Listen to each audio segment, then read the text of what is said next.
Yo, what's going on? How's it going? So it's come down to this story time with AirDan Airways, aka Dan the Man. And I thought on this crisp, cold winter night, it would be nice to read to you all. So we're gonna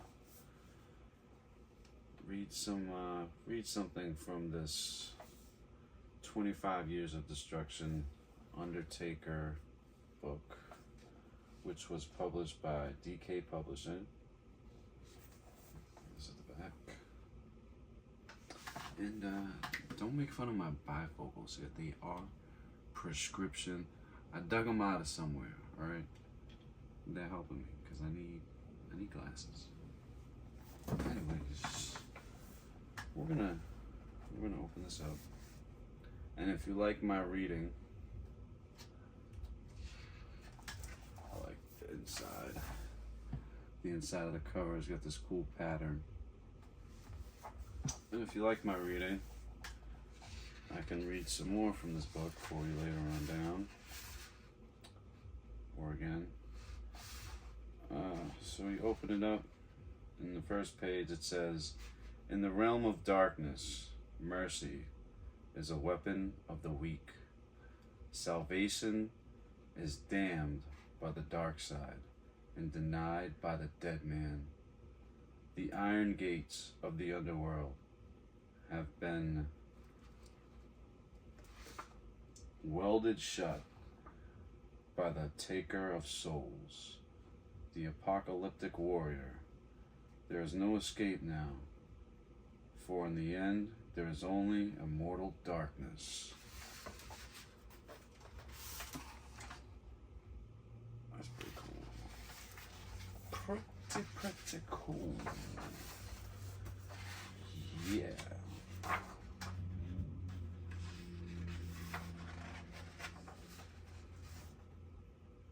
Oh man, what's in my eye? Come on.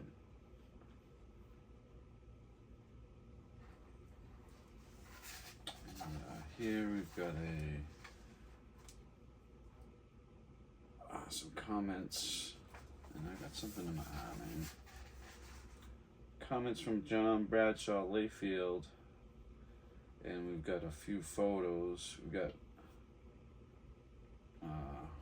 Bradshaw versus Undertaker during his early years, Justin Hawk Bradshaw, and then later on during his JBL, and then we've got JBL on commentary during the WrestleMania 30.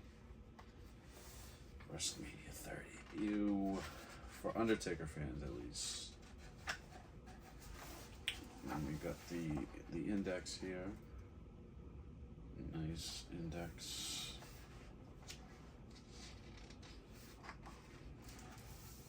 We'll start off with an introduction. How about that? Start off with a nice introduction.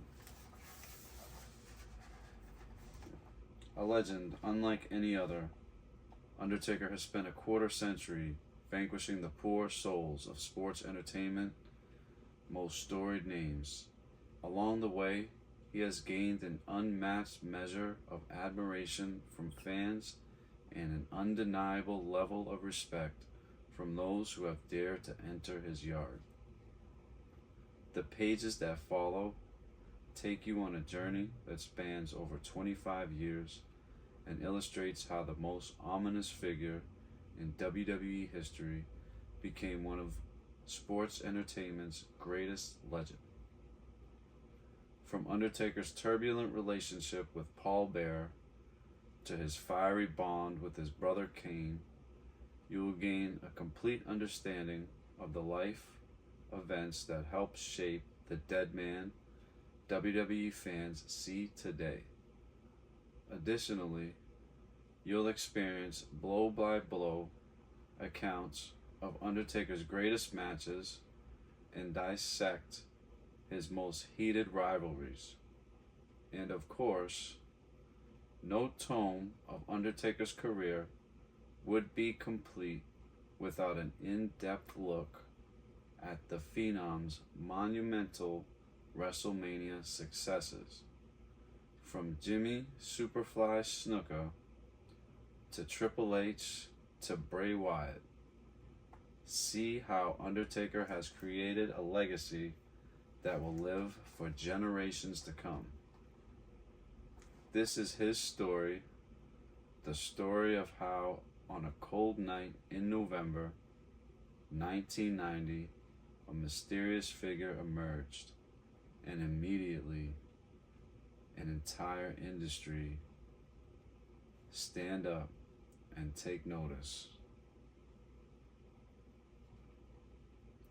The decades long of a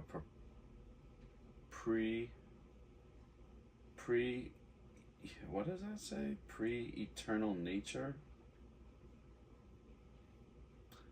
Force dominating everything put in his path. What is that word? Preternatural force. Anyways, the story of a demon from Death Valley becoming one of the most recognizable names in sports entertainment history, the story of Undertaker. One of the things about when they talk about Undertaker, they use these words that are just like preternatural.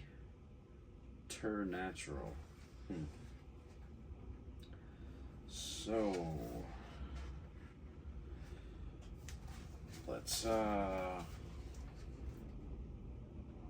read this first insert and we'll see how this video goes. If you guys like it, I'll continue reading from this book. If not, I won't read from this book ever again. So deal with it. Alright? Because you know I'm Dan the Man. I got the goods. Chilling here in the Undertaker Collection show. Alright, so to start off, we have here debut of the Dead Man. November 22nd, 1990. When the Ultimate Warrior eliminated Mr. Perfect to become the sole survivor in the opening match of Survivor Series, the capacity crowd in Connecticut's capital city worked themselves into a seemingly unstoppable frenzy. But within minutes of Warrior's thrilling victory, a sudden and unexpected hush fell over the arena when Ted DiBiase unveiled the final member of his $1 million team. Hailing from Death Valley, the dark and mysterious figure slowly emerged. Fans looked on in awe as this expressionless newcomer, clad in black and gray, sauntered to the ring alongside manager Brother Love. The dark circles under his eyes reinforced his incredibly imposing appearance. Even before he stepped foot in the ring, it was clear he was different from the immortals with which he was about to share the stage. He was unlike anything anybody had ever seen before in WWE. He was Undertaker. The wake-like silence that overcame the Hartford Civic Center intensified when Undertaker's eerie funeral procession entrance music finally came to an end. Mouths agape, fans continued to look on in disbelief as members of the Dream Team began to fear the worst. Bret the Hitman Hart was the first unlucky soul on Dusty Rhodes' team to try to take down the Dead Man. But when his offense proved futile, he quickly tagged in Jim the Anvil Neidhart. Like Hart, Neidhart was incapable of inflicting any pain to Undertaker, and within seconds tagged in Coco Beware. Judging from his energy level, the Birdman believed he possessed the skill to accomplish what his partners couldn't. Unfortunately for Coco, however, his high energy failed to equate to anything worthwhile. Within 30 seconds of being in the ring, the Birdman found himself on the receiving end of the first ever Tombstone Piledriver. As Undertaker rolled Coco's nearly lifeless body from the ring, the remaining members of the Dream Team huddled in the corner, wondering if there was any stopping this awesome newcomer. As they soon learned, the only thing standing between them and complete annihilation was the dead man's loyalty to his manager. After eliminating Rhodes from the match, thanks in large part to a devastating double axe handle from the top rope, Undertaker dismissed the American Dream over the top rope and onto the arena floor. Out there, Brother Love began to assault the downed Rhodes with kicks of his own.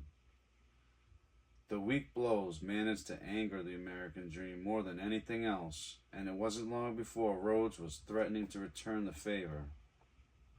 Seeing his manager in peril, Undertaker quickly exited the ring and rushed to Brother Love's aid. The dead man's allegiance saved his manager from certain doom, but in the process also resulted in Undertaker being eliminated from the match via countout. In the end, Ted DiBiase was able to pin Hart to become the match's sole survivor.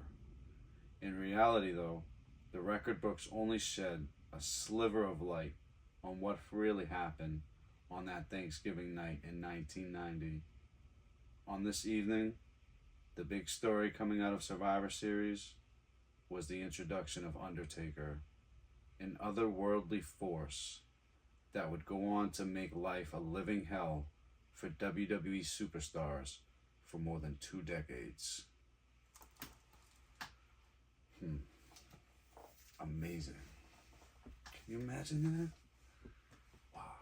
It would have been cool to be there. Survivor Series 1990.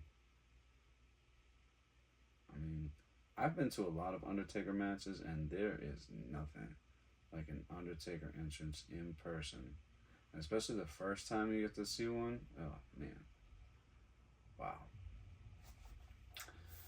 This is 25 Years of Destruction, a book about The Undertaker, read by me. That's right, me. Of course, you just sat here and listen to me read it.